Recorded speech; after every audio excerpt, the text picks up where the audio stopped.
Alors on va voir à présent comment recopier les formules. Quand on observe notre feuille de calcul ici, et plus précisément la colonne totale qu'on a à ce niveau, on constate qu'après avoir incorporé la formule de calcul dans la cellule H8, ici, on a bien le total obtenu par l'élève, en l'occurrence à part. Par contre, les totaux pour les autres élèves ne s'affichent pas. Ça implique qu'il faudrait retaper à chaque fois les formules pour afficher les totaux. Alors la solution, il y en a deux en fait. La première c'est effectivement de faire comme ça, donc on va recopier à chaque fois les formules en adaptant les différentes cellules concernées.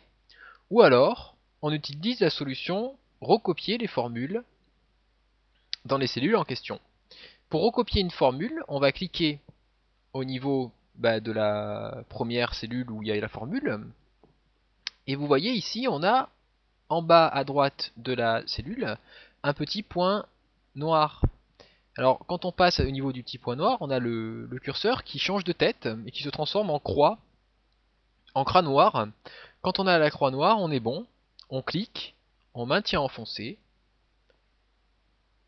Et là, vous voyez, normalement, si on réussit la manip, on fait bien les différents totaux d'un coup. Alors la conclusion, c'est que quand on utilise cette solution, en fait, on utilise un adressage dit relatif.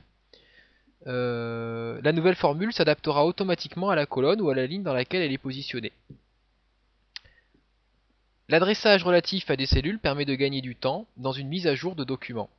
Si la formule est à reproduire plusieurs fois, il suffit de la copier d'une cellule à une autre ou à plusieurs autres.